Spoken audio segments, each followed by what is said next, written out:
Hello, how are you?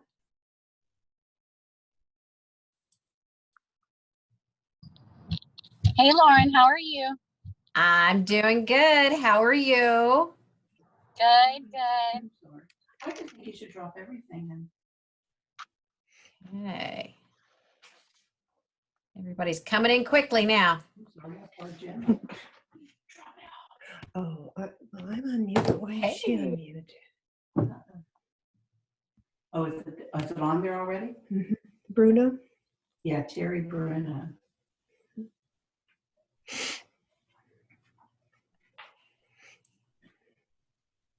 All right. And you'll be on that conference call when I leave for the post office.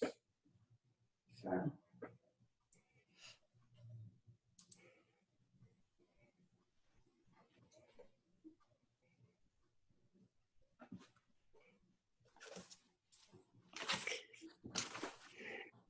Terry Bruno doesn't have anything.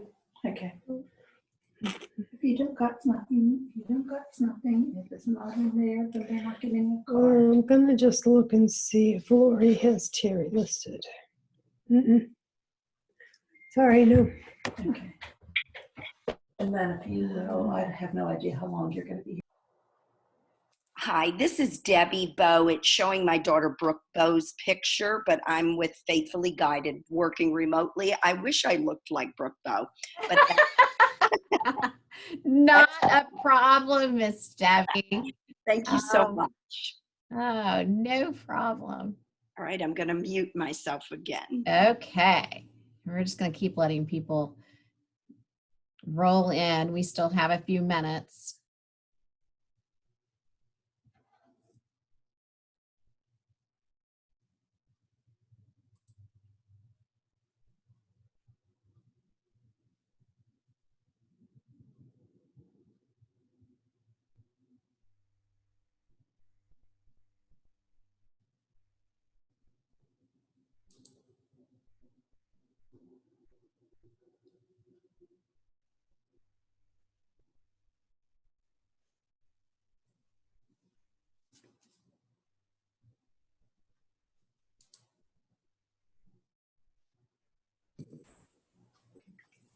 Hello, Lauren. This is John with Special Olympics Florida. How are you? I'm doing great. How are you? Doing well. All right. We like to hear that.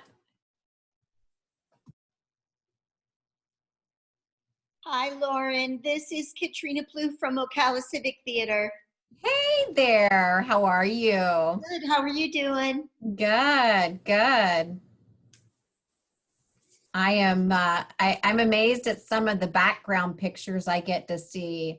I don't know how much you've been playing with Zoom, but apparently you can actually change your background to all sorts of fun backdrops. I think we had somebody in the woods yesterday on one of my calls. It was cute. Very cute.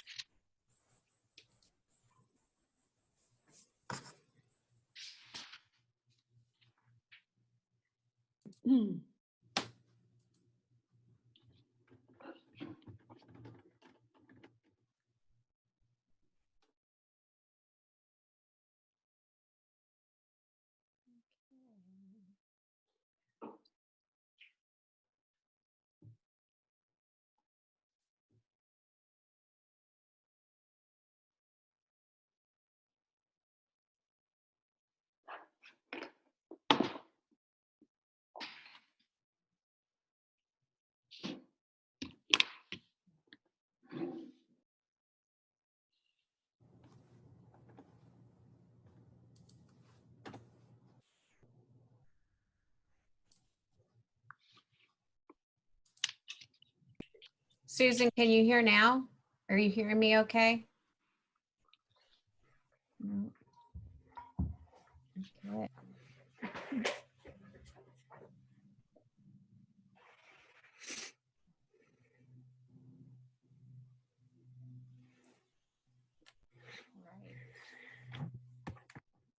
I am going to, oh, we've got more coming in.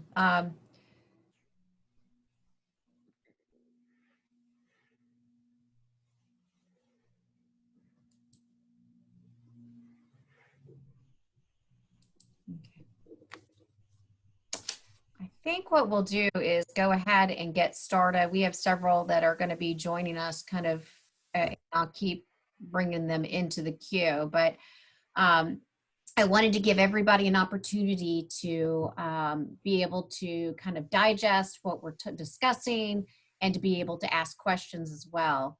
I know many of us have been busy trying to decipher these SBA loans, and we have used many resources that are out there, but I wanted to make sure that as some of you are getting ready to apply for these loans, that you had specific information gathered and ready to go. The biggest piece is something that came up yesterday as we were meeting with some of the bankers in town, and didn't even cross anybody's threshold until it was like the aha moment of seeing the application and said, these nonprofits need to be aware of a few things. So just really quickly, the overview, which everybody at this point probably already knows, there are two different specific loans that are being really offered and pushed to nonprofits in the community. The first one is, of course, the Paycheck Protection Program loan, which is usually referred to as an expanded 7A loan, or you've probably heard it as PPP loan. That loan through SBA is actually a loan that is the one that will give you debt forgiven if you meet certain criteria after a certain number of months. So that tends to be very attractive for us nonprofits that are looking for those ways to kind of meet the shortfall in some of our payroll. The other one that people refer to, which is a straight loan, is the EID loan. That you can, as a nonprofit, apply to up to $2 million in loan, but that is a loan that you will be paying back. The terms, though, are stretched over 30 years, and the interest rate for that loan is a 2.75% loan.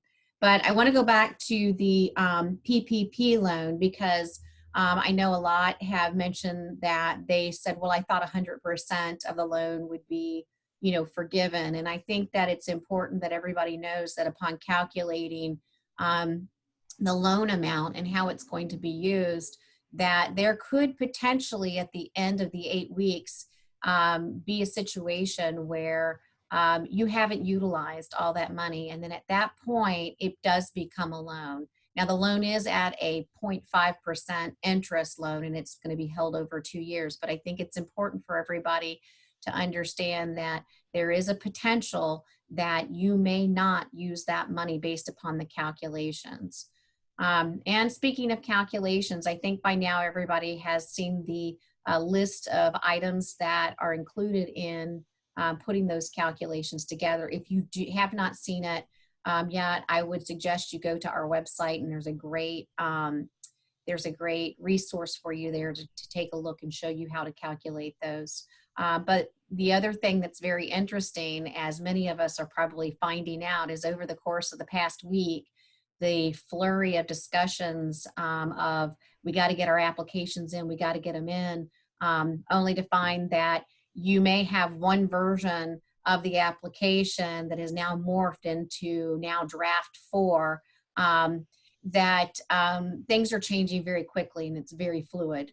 And in the calculation of the payroll, that is even changed. Up until about 2 nights ago, we were told that the calculations for payroll were going to be where you actually calculate from the point of application. You put your application back 12 months.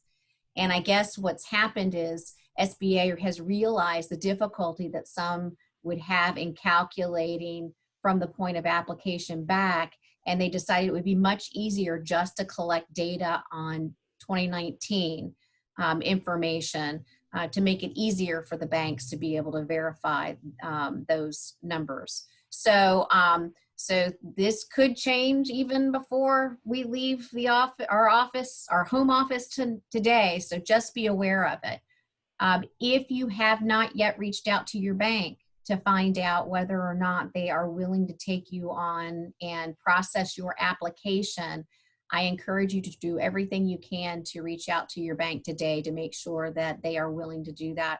We've already heard from 3 separate nonprofits that they've been told that their banks will not process those loans for whatever reason. And you need to, and some of that is because there is going to be a lot of paperwork along with it. But then the other piece of it is that some of the banks are kind of focusing on their current customers, as everybody would anticipate. I mean, they have to serve their customers first. So if you approach your bank and you find out that they are not going to be able to process you, that's where we want to hear from you. We can actually assist you in finding someone to help process your loan quickly. As a matter of fact, we're currently working with a bank that is interested, it's a small bank, it's interested in processing them immediately through our office. So I should have more information on that later today, and I will definitely funnel it out to you. So the item that I referred to in the email that went out this morning about the critical piece that needs to be taken care of as a nonprofit that you may not have thought about is in reference to who signs that loan. If you noticed and you remember from, what a nonprofit actually is, there's no ownership. There's not an owner for a nonprofit. So you have a couple of things that need to be considered. If you are an executive director and you are working with a board, you have to be given resolution in order to be able to sign off on that loan. And the bank will actually ask you for that. And I've already heard from some of you have said that you've already called a board meeting to be able to get the board to agree to allow you to be the signer on that loan. If you have not done that, I highly encourage you to reach out to your board as soon as possible so that you can make sure that you have at least have it in minutes, so that when you approach the bank, you can show them that you have been given permission by your board to sign off on those documents. Now, I'm going to put the nonprofit hat on and tell you that technically, if your bylaws do not allow you to take a vote electronically, that could be a problem. And unfortunately, you hate that it's a crisis and now you find some of that information out. But I think that under the circumstances, there should be exceptions to that. I have not been able to get an attorney to actually confirm that, but you have to do what you need to do to keep your nonprofit open. And I think as long as you have received permission from your board in writing somewhere, whether it's in your formal minutes or there's a resolution that has been signed by your executive board, including your chair, to allow you to do that, then you should be just fine. Or the board needs to understand that somebody, whether it's the chairman of the board or a vice chair or a treasurer, needs to be the one that signs off on these loans. And I think right now, when everybody's scrambling, trying to get as much of this in and through the door, the last thing you're going to want to be doing is trying to track down one of your board members to make sure they're there to provide verification and certification on this loan. So just make sure that if you haven't done that, please do that today. And that is highly critical. I've already spoken to 2 banks that said they are going to ask for that. So just be prepared. And if you've already kind of submitted an application ahead of time to hold yourself in the queue, I would follow up with your bank and ask them if this is something that they need to have on file. The beauty with some of this is if you have a relationship with the bank, they may not ask for this because you may have signed something previously to allow you to be the signer, which included borrowing money for the agency. But if not, it's always better to be safe than sorry. So if you can find a way to track them down, I would. So some of the items that I wanted to just run through really quickly, just to make sure that you had, and some of this is off of a checklist that was provided by one of the banks in town. that will be processing nonprofit loans.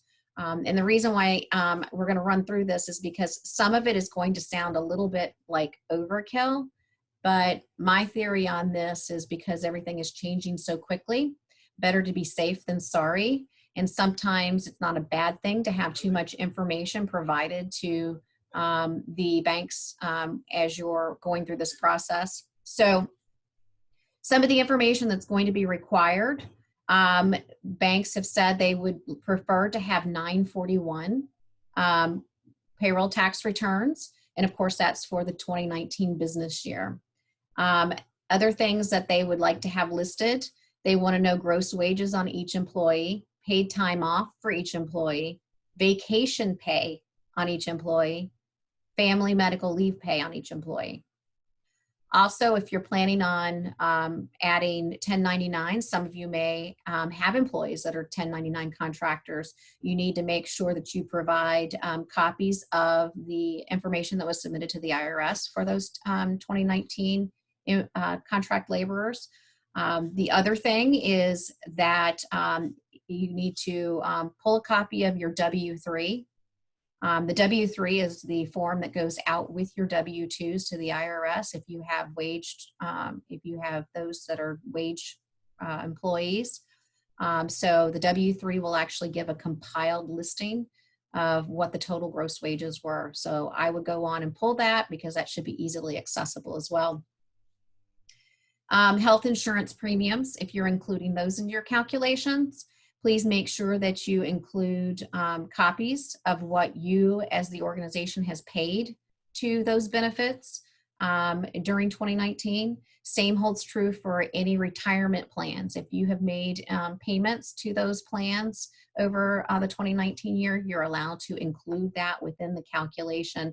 That includes if you're funding 401k, SEPs, IRAs, and simple IRAs. So that's pretty much from the wage perspective and benefits. The other things that you would make sure you pull to send is make sure that maybe you have a copy of your bylaws or operating agreement for the bank and a canceled check, because the idea with these funds is they're going to be wired. So it's important that they have the information they need to be able to wire the funds as soon as you're approved. So you'll want to have a canceled check. The other thing is financial statements. So I would provide them with the balance sheet and profit and loss statement for 2019. If you have that and you've worked with a CPA, they should have provided that to you already. For those of you who may not have any of that information, if you're using QuickBooks, I would highly recommend that you go on and provide those documents off of QuickBooks. However, it's preferred to have the CPA or accountant copy. The reason why I said QuickBooks for 2019 is because I would also run current year to date balance sheet and profit and loss. That way they can have an overview of where you are up until this point as well.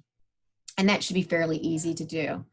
So then you come down to kind of whoever's signing the tax return, whether it's going to be the executive director or a board member, they're going to need to provide a copy of their driver's license. And you would need to, if you're the executive director signing for the organization, you need to show copy of your resolution, whether it's minutes from your board meeting or a straight resolution saying that you have the right to sign on behalf of the organization as given permission by the board. So those items, I know that sounds like a little bit of overkill, but like I said, this is going to be a kind of race to the end on this. This is going to happen quickly. And if any of you remember how it was when Obamacare opened, how many times the server crashed, I am anticipating that we're going to see a lot of that. So I think that it's much better for us to be prepared and have as much documentation, even if it's overkill for the banks, than to go in and find out you're missing something. Let's see, we do have some questions, I think, maybe not. Yes, there was a question about what if we run July 1 to June 30th. That doesn't matter. The law and the SBA is saying they just want to see 2019. So you probably will have to combine a couple of things, a couple of financial statements, unless you're running off of a accountant software program like QuickBooks or even a write-up accountant software. See if you can run a report for that time frame. But the other thing is, if you're using, if you have payroll, those 941s are perfect because they're done on a quarterly basis. So you should have all 4 quarters for 2019 to verify your payroll. I will tell you one other thing that came up yesterday as we were on the call with the CEP. There's always been a question about, some of you are actually employees, your leased employees, they're a payroll company. And there was the question of how are we to navigate that situation if they own us as employees. And I will say that what we've been told is you are to approach your payroll company, because technically they would be the ones to have to allow you to utilize the data and assure you they're not applying on your behalf. And trust me, most of them are not going to submit an application for this loan on your behalf. They are going to want you to do the work. So you need to get permission from them. If you're not sure if you're a leased employee or not, the best way to tell is if you go to your 941 and you look at the EIN number. If you do not recognize that EIN number is yours, the likelihood that you are a leased employee is yes, you probably leased. So, and we can help you with that a little bit as well. So the other thing I wanted to tell you is, so if you are in one of those categories where your bank has already said, hey, we're just not gonna be able to process you, or we're not processing at all. If you are interested in having the banks that we're contracting with assist you, please shoot me an email so that we can make sure that we start getting you aligned with the banks today, and that they can start working with you so you get on equal footing as everybody else is that's trying to get processed. I'm going to stop here for a second and see if anybody has any questions for me.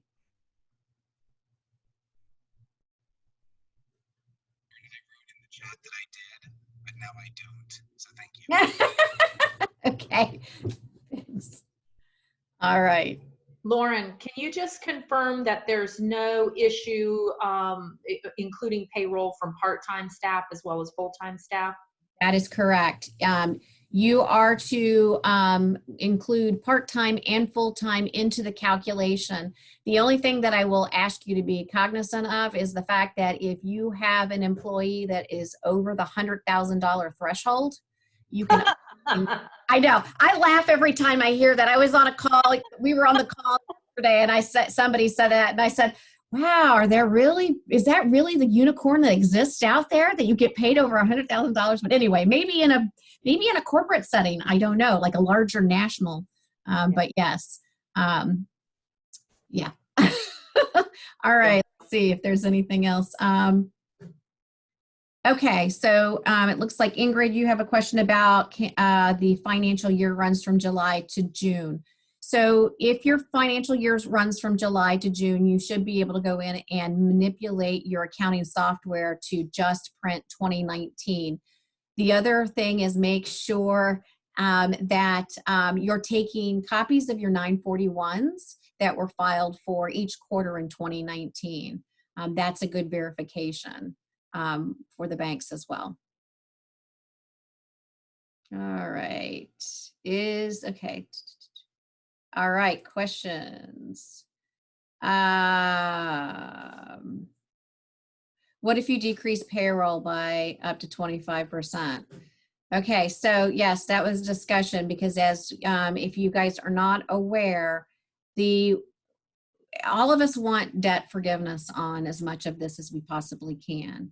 And one of the criterias is that we don't lay off any employees during the 8-week period before being assessed again.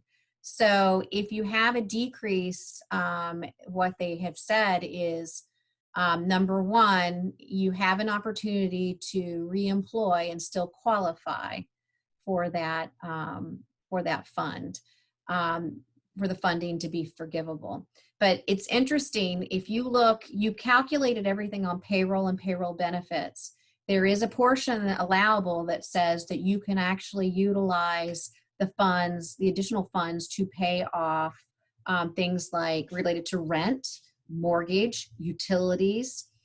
So that would cover things like, your straight utilities, but also things like phone, internet, and things that, are basic or would be categorized as utilities.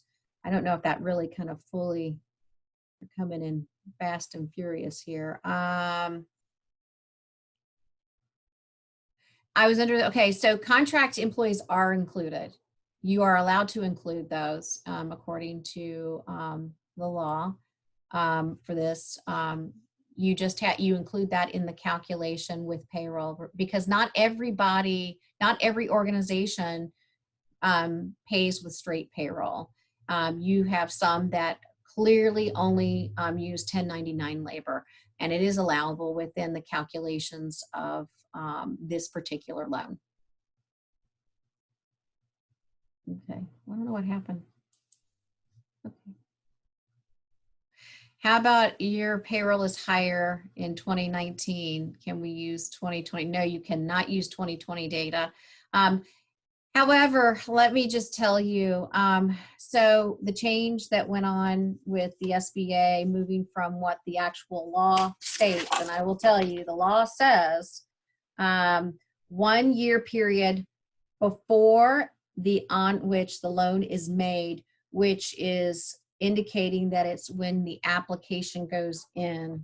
I actually will tell you that in working with our bank, I've calculated it both ways, and there's philosophical discussions out there. SBA, of course, has said that you only need to provide 2019 numbers. However, me being a rule follower, I want to make sure that that doesn't hold me up. If I can utilize from the time I apply from my application back, for me, it actually works better. And for some of you, it may even work better. So I've calculated both ways, and I'm going to sit down with the banks that are processing these loans just to make sure that I have a good understanding, and we're going to go with what's been advised by that bank that is submitting that application for us.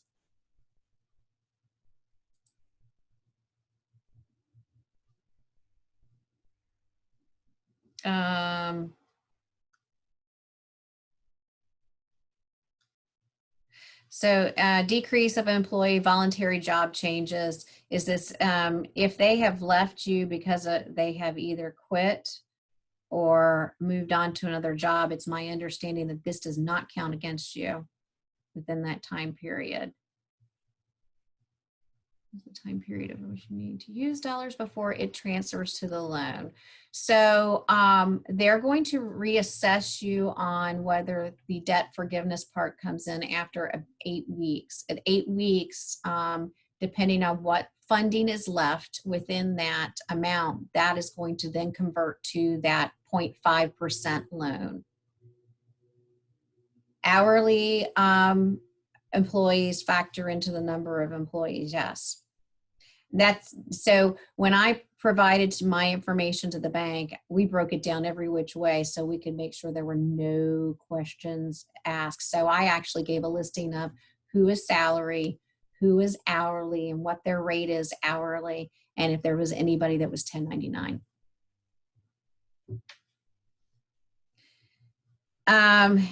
Now that's a good one. There was a comment, there's a comment in the chat. If an employee is terminated for just cause, does this negate forgiveness? And I think that's a question that I'm going to put out to the banks, if you guys don't mind, and just ask them. I think common sense would be that if there was justification for termination, that shouldn't be held against the organization. But like I said, things have changed so quickly with these loans and the guidelines and the rules. I want to verify everything. All right. Is there anything?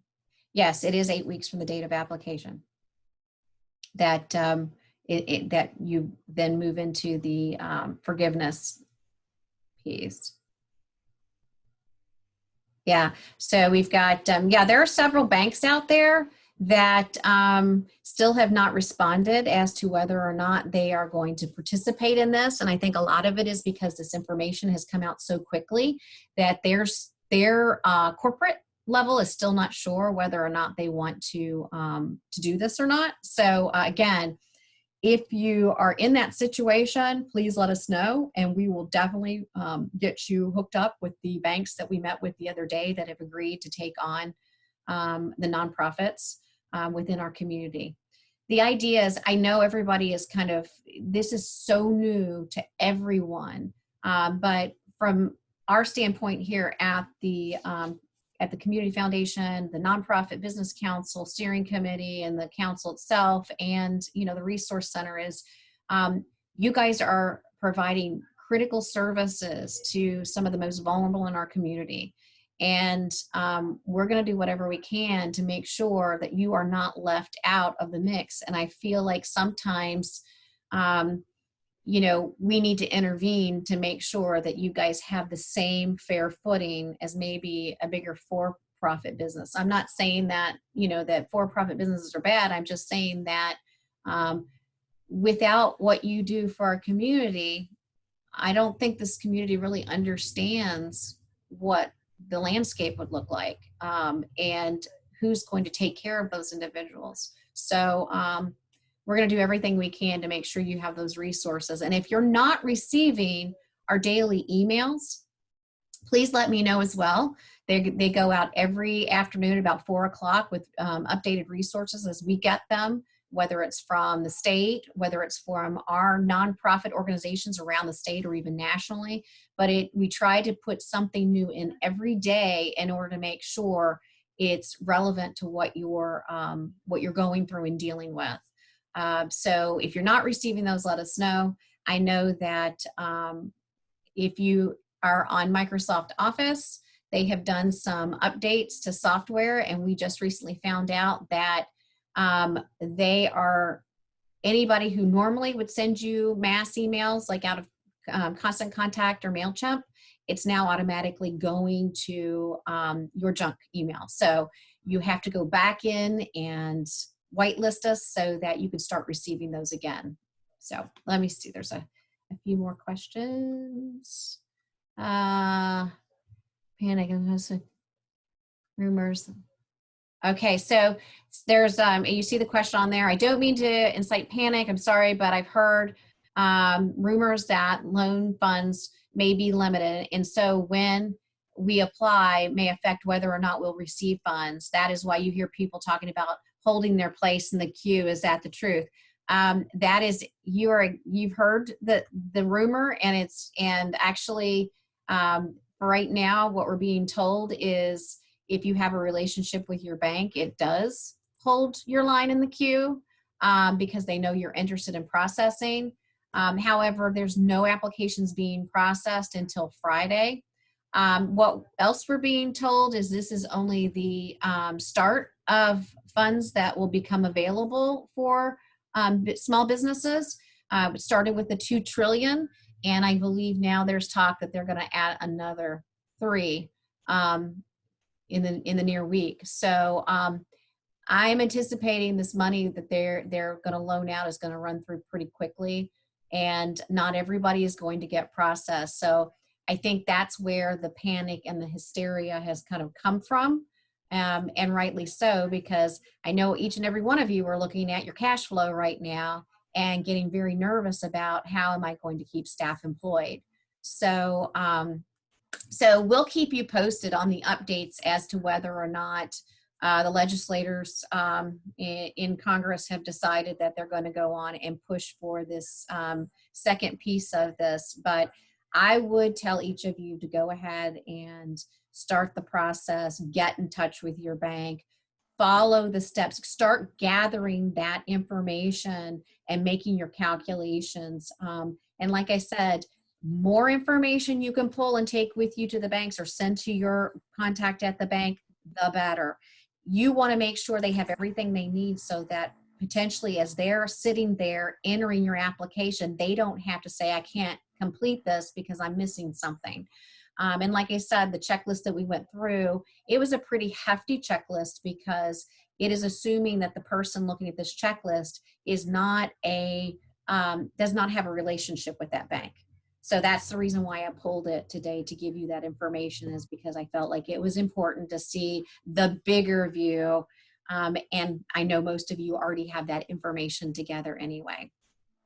Lauren, it might be a good time also to mention the Marion County Hospital District grant application process tomorrow. Absolutely. So when you go to our website, you'll notice that there are a couple of different options for you. You'll see the information about the SBA loans available. You will also see that for artists, there is a grant through MCA that you can click on to link if you're an arts organization to take advantage of. But starting tomorrow, the hospital district grant application process is going to open, and we will have the application up on our website with detailed information. The idea of this grant is that it is going to assist nonprofits in that provide essential services to the community and provide funding. There's a lot of detailed information, and what we're going to do is really focus in on that maybe tomorrow with a webinar where you guys can we'll walk you through the process on that grant. The one thing I will tell you is, it's a grant set up so that if you receive PPP loan funding, we just need to be very cautious about where you guys decide you're using that money that you're applying for the hospital district if you meet their criteria. And what I mean by that is, let's say, for example, and I'm going to use this as an example, you apply for the hospital district grant on Friday, and you also apply for your PPP loan funding on Friday. And let's say you find out from the hospital district as quickly as next week, let's say on the 8th, that you receive the funding and they give you the funds to use. Now, you're using those funds maybe for payroll to cover your services that are essential to the community. So then let's say on April 20th, you find out that you've been approved for the SBA loan and that funding drops into your account. Well, you can't double dip and use both of them for payroll. What you'll have to do is we'll have to appeal to the hospital district and ask them if you can use those funds for other areas and expenditures that are essential to you providing services that would not be covered through PPP. Does that make sense? Okay. And like I said, we're going to have a webinar. We're going to go through all of this. We're going to explain it in detail. But I certainly think that the hospital district grant is going to be an option, and we're hoping to see even more funding go into that grant as time goes on, because we're really anticipating that some of you are going to really be struggling in the next month, and we want to try to do everything we can to help you guys with that. And just to elaborate just a smidge on that hospital district grant, that page on our website does go live at 12:01 tomorrow morning, but you will need to send emails to ask for the application. It will be grants between $5,000 and $25,000 to those who are serving the most vulnerable populations and providing essential services to vulnerable populations, just so you kind of have an idea of the scope of what they're looking at. But they're not all just healthcare related initiatives, yep. Even though it is the hospital district. Yep. Okay. Anything else? Okay, Lucy, you asked, would the hospital district funds cover payroll expenses beyond 8-week period of PPP? That's a good question. I think the only way that that would work is if you would have to apply later on, because if you had already received PPP funding and you had already gotten that grant, you have to be very specific on how you're going to reallocate.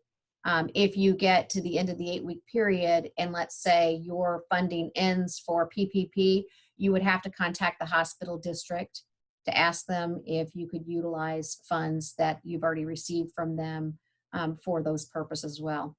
I think, you know, the thing they're trying to make sure is that we don't have an agency that now is receiving grant funding from 5 different sources for the same thing.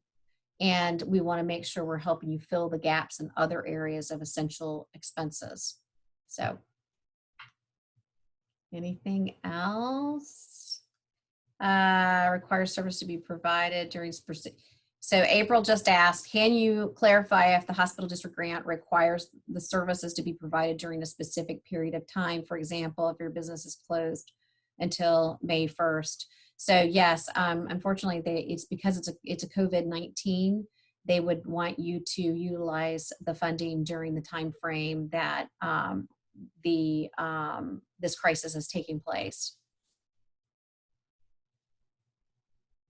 Okay, I don't think is there anything else?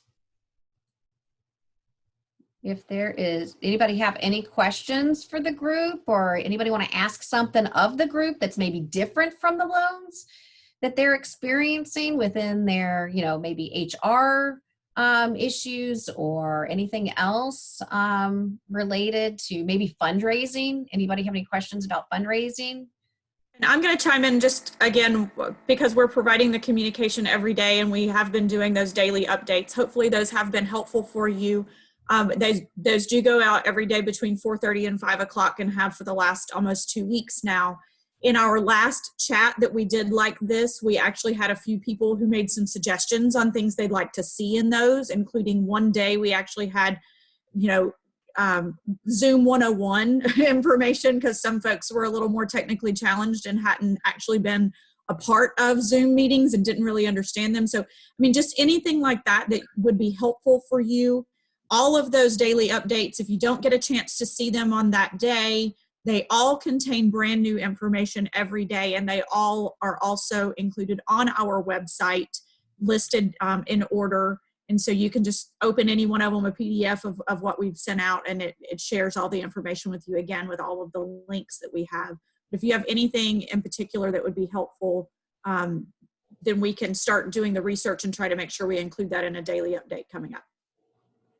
Okay, and we have one other question. Can you elaborate on what we need to apply for that covers mortgages, rent, and utilities? So what you would need to provide as support for that would be if you have if you're renting, a rental agreement or copies of where you've shown you've paid for your mortgage or your rent. Utilities would be the same thing. You're going to need to provide copies for support showing that you what you had paid during that time period. And you know, the beauty is if you've got financial statements that are through 2019, you will be able to see it right there on the financial statement and pull the utilities right off of that. Mortgage interest has to be just the mortgage interest, not principal payment. We were talking. I'm getting an. Hello. Joel, if you could, yeah, there you go. If you could mute again, that would be helpful. Thanks. Is that what was happening? Okay, yeah. Okay, so what we were told is it's the expense portion. So I've been told that some people are using both principal and interest in it. It's the full amount. You're having to pay the interest on the mortgage. Anybody else? All right, guys. And if you have any other suggestions, like Allison said, please email and send them along. If you guys are going to be looking for assistance with a bank, or even just have questions, let us know. We'll be happy to assist you guys and move you into a relationship with somebody that can really work with you and walk beside you. That's really And Kelsey has recommended that we all take a picture like we did before with all of us with our cameras on smiling. So we're some not people just may not want to turn random- their cameras on. So if you don't mind turning your camera on, or at least having a picture of you or something there, that would be helpful. And we'll do a picture. I'll give you just So another much more second. fun when we can see your smiles. I know. Aw, you're I'm so waiting on a few folks to sweet. turn on cameras if they will. We'll get a picture. We're all out here socially isolated. It's nice to get a little human face I to know. face. Exactly. See your faces. I love I it. like seeing everybody. All right. Okay, so everybody smile. We'll take a couple of pictures.